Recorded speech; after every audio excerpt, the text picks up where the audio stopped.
Welcome to Miss Callie Vlog. Samahan niyo po akong pakinggan ang istoryang ibabahagi ko sa inyo. Magandang araw sa inyong lahat. Hindi ko alam kung dapat ko bang ikuwento pa sa inyo ang aking naging karanasan, pero gagawin ko pa rin. Gusto ko kasing maikwento man lang ang naging mapait na kahapon ko kasama ang aking misis. Itago niyo na lang ako sa pangalang Mateo, 45 anyos at taga Cavite. Meron kaming auto repair shop dito sa lugar namin at ako na rin ang isa sa mga mekaniko doon. Iyon ang pinagkakakitaan ko at ipinambubuhay sa aking pamilya. Ang misis ko naman na si Aurora ay isang gwardya sa kulungan, kaya maganda rin ang sahod. Mayroon kaming 4 na anak at puro mga nag-aaral pa. Ang panganay at pangalawa namin ay parehong nag-aaral na ng high school. Ang pangatlo naman ay nasa elementarya. At ang bunso ko naman na anak ay 5 taon pa lamang. Ilang taon din kaming nagtiyaga sa hirap ng pamilya ko. Hanggang sa unti-unting gumaan na rin ang aming buhay, lalo na noong 2 na kami ng asawa ko na nagtatrabaho. Noong una, hindi ko talaga gusto na magtrabaho ang asawa ko. Gusto ko na nasa bahay lang siya at inaalagaan ang aming mga anak. Ayaw ko kasi siyang nahihirapan. Ngunit noong mag-high school na ang 2 naming anak, ay pamahal na rin ng pamahal ang gastusin namin, lalo na't pinag-aaral namin sila sa isang semi-private na eskwelahan. Habang naglalakihan ng mga bata, ay pataas na rin ng pataas ang aming mga gastusin. Kaya wala talaga akong choice, kundi ang hayaan na lang ang asawa ko na magtrabaho rin. Sa pagtutulungan at pagsisikap naming 2 ng asawa ko, sa awa ng may taas ay mas naging maayos ang aming buhay. Nakakapag-ipon na rin kami para sa aming pamilya. At nakapagpundar ang asawa ko ng sari-sari store sa labas ng bahay namin. Ang kapatid ko ang pinapatao namin doon at sinasahuran na lamang namin. Ngunit ang magandang pagsasama namin ng asawa ko at magandang buhay na binigay ko sa aking pamilya ay unti-unting nasira dahil sa sarili kong kagagawan. Napasama ako sa mga maling tao. Nagkaroon ako ng bisyo, alak, babae at pinagbabawal na gamot. Ibang saya ang nabibigay sa akin ng pamilya ko. Pero mas kakaibang saya naman ang naibibigay sa akin ng mga bisyong natutuhan kong gawin.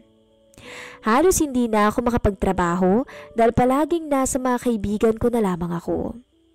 Nakalimutan ko ang responsibilidad ko sa kanila.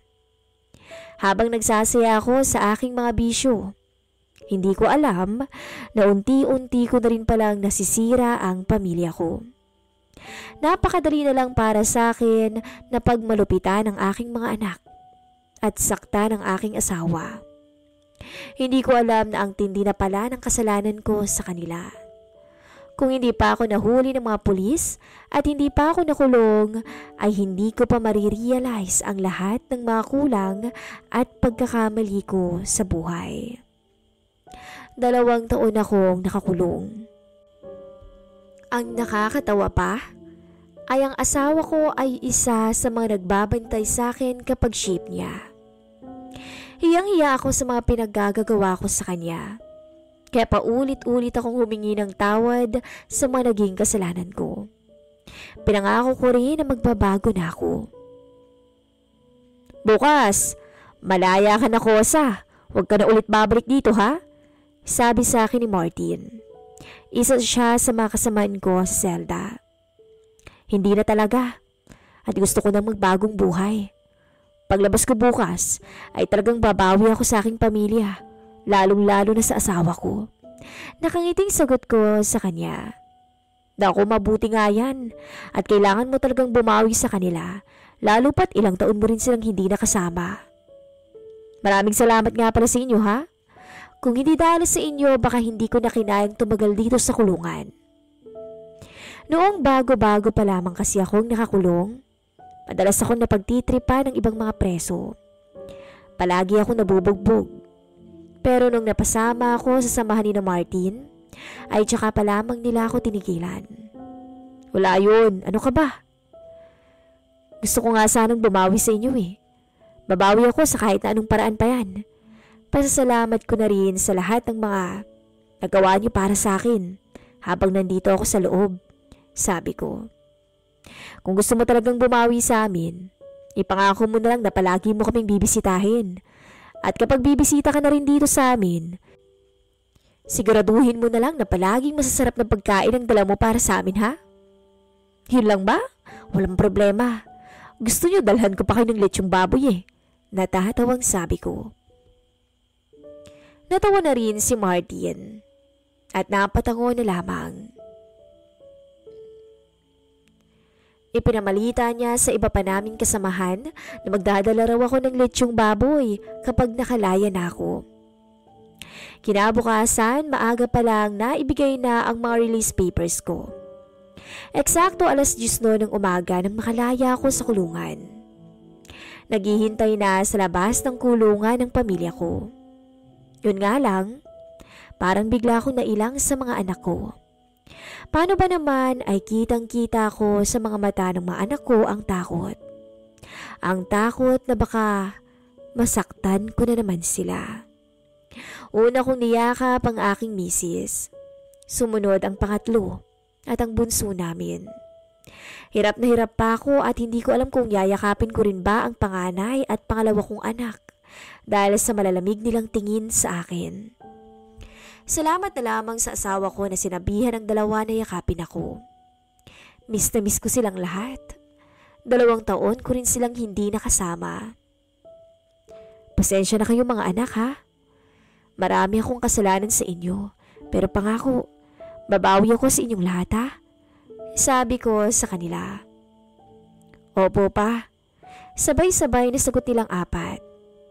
Hindi na rin kami nagtagal pa roon at niyaya ko na silang umuwi sa aming bahay. Pagka-uwi namin sa aming bahay, nagluto pa lang ng kaunting pagkain ng misis ko. Munting salo-salo para raw sa paglaya ko. Yun nga lang, imbis na magsaya, ay nanliit pa ako dahil sa mga pinagsasabi sa akin ng mga magulang ng asawa ko na hanggang ngayon ay galit na galit pa rin sa akin. Hinayaan ko na lamang sila sa mga sinasabi nila dahil totoo naman ang lahat ng to. Buong akala ko magiging maayos na muli ang buhay ko, na ito na ang pangalawang pagkakataon ko para magpakatino. Pero ang hirap pala talaga.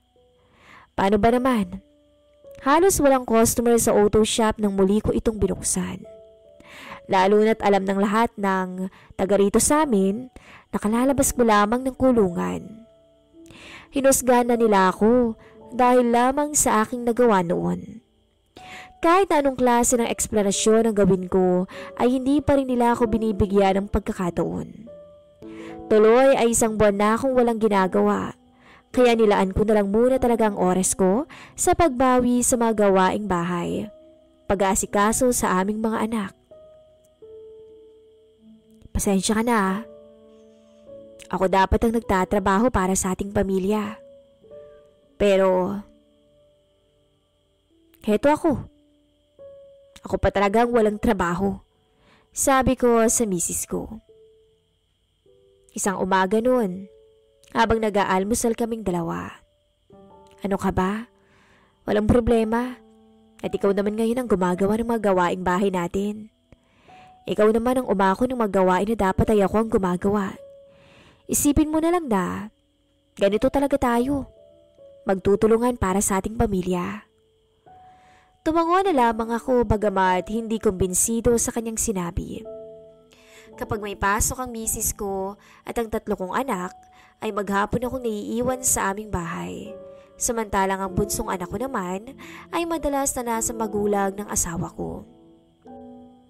Ang aming kapitbahay na house husband, panunuya sa akin ni Raquel. Kapitbahay namin siya.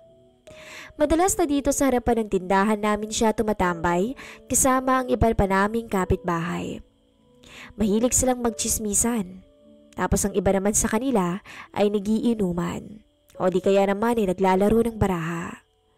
Sa araw-araw na narito sila sa harapan namin ay nasanay na rin ako sa kanilang ingay. Hinahayaan ko lang din naman sila dahil marami naman sila akong bumili sa aming tindahan. Malaking bagay na para sa akin. Butit hinahayaan mo lang ang misis mo na magtrabaho, Mateo. I mean, marami kayong mga asawang babae na mas gustong sa bahay lang sila kaysa magtrabaho. Ibang-iba nga lang kaso ninyong mag-asawa. Sabi ni Raquel. Tumango ako at maliit nang umiti sa kanya. Alam niyo namang lahat na nakulong ako, di ba? At kakalayo ko lang nitong nakaraang buwan.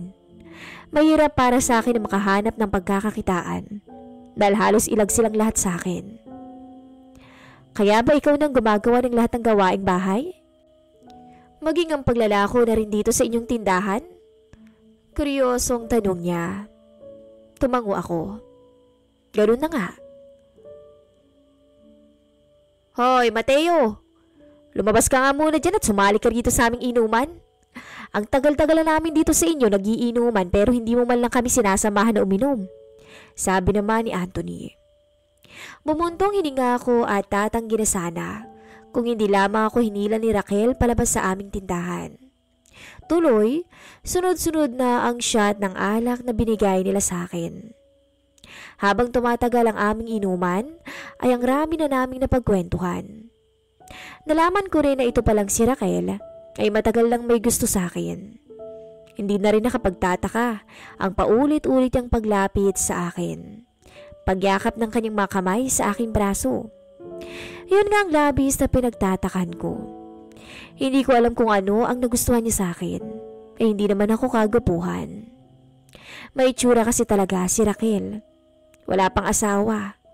25 anyos pa lamang at nagtatrabaho bilang dancer sa isang club dito malapit sa amin. Makinis, maputi at maganda ang pangangatawan ni Raquel. Kaya kahit ako ay napapasulyap rin sa kanya minsan pag siyang bumibili sa sari-sari store namin. Minsan pa nga kahit nahihiya akong aminin, ay napag-iisipan ko rin siya ng mga kalokohan habang nasa banyo ako. Tumagal ang inuman hanggang sa namalayan ko na lamang ang paghaplos ni Raquel sa aking hita pataas sa ilalim ng aking short. Bigla akong napalingon sa kanya at isang nakakaakit ng ngiti ang isinalubong niya sa akin. Sa puntong yun, hindi na ako nakapag-isip pa ng maayos kaya hinila ko na si Raquel patungo sa aming bahay. Unti-unti na rin kasing nagsiuwian na ang mga nagiinuman sa tapat ng tindahan. Alauna pa lang naman ang hapon noon, kaya ako pa lang ang tao sa aming bahay. Matindi ang excitement ko sa dalaga ng oras na yon. Paano ba naman ay ang tagal na rin simula nung huling beses na nakasalo ko sa kama ang misis ko. Dahil na rin sa pagod na siya at puyat kapag uuwi ng bahay. Mahusay sa kama si Raquel. Halos siya nang nagdidikta sa aming pagpapakasasa. Hindi ko alam kung dahil ba sa isang bar siya nagtatrabaho kaya ganoon o sadyang mahusay lang talaga siya. Sa oras na yon ay tila nakalimot akong muli sa aking pangakong pagbabago. Halos 2 oras ko rin pinagsawaan ng dalaga. Na pati siya'y halos mabaliw rin sa aking panggigigil. Nang lumipat kami sa kama, ay parang masisira ako to sa labis na pag-uga. Walang nagawa si Raquel sa oras na yon kundi banggitin ang pangalan ko at iyakap sa akin ang kanyang mga binti. Napakaganda niyang pagmasdan habang nakapikit na tila nawala na rin sa sariling katinuan. Nang humupa ang aming uhaw sa isa't isa at nangakmang aabutan ko na ng pera si Raquel, ay pinagsabihan niya akong hindi niya raw kailangan ng pera ko.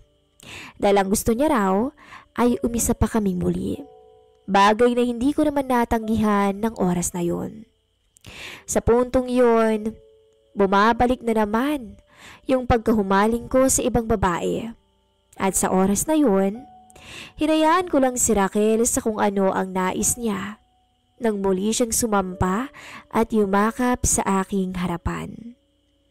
Simula noon, inilihim naming dalawa ang aming relasyon. Maging ang mga kasama niyang palaging nagiinom ay hindi rin alam na may relasyon na kami. At simula noon, madalas na sa bahay kami nagkakasala ng dalaga. Palibas ay palaging walang tao roon, kaya malayang malaya kami. Minsan naman ay patago kaming lumalabas at gumagala na palaging nauuwi sa pag-check-in namin sa mga maliliit na hotel. Tumagal ang lihim na relasyon namin ni Raquel sa loob ng 3 buwan. Laking pasasalamat ko na lang talaga na walang nakakapansin sa amin, kaya wala pang nakakaalam na mayroon nang namagitan sa aming dalawa. Hindi pa talaga pwedeng sabihin na natin sa asawa mo na may relasyon naman talaga tayong dalawa. Kita mo naman yung pregnancy test ko. 2 linya. Ibig sabihin buntis ako. Magkaka-baby na tayo. Pamimilit sa akin ni Raquel. Sa oras na yun ay para akong nanlumo. Ang biglang pagbagsak sa akin ng panibagong responsibilidad ay nakakatakot. Pero hindi ko naman pwedeng atrasan. Dahil anak ko rin ang dinadala ni Raquel. Yun nga lang, hindi ko alam kung paano ko sasabihin sa misis ko na nakabuntis ako ng ibang babae. Hindi pwede, Raquel. Iiwanan ako ng asawa ko at hindi ko na makikita ang mga anak namin. Ayokong masirang pamilya ko. Huwag kang mag-alala. Dahil hindi ko naman tatakbuhan ang responsibilidad ko sa inyo ng magiging baby natin. Magtatrabaho na ako ulit at bibigyan kita ng sustento. Pasensya ka na kung ganitong klase ng buhay pa lamang ang bibibigay ko sa inyo ng magiging anak natin. Pero pangako, babawi ako sa inyo. Kaya sana maintindihan mo ko. Ngumiwi si Raquel. Pero alam ko naman na naiintindihan niya ako. Maigpit akong niyakap ni Raquel at niyakap ko rin siya pabalik.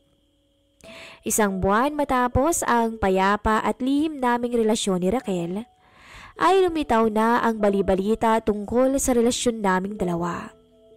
Mayroon kasing nakakita sa aming dalawa na magkasama.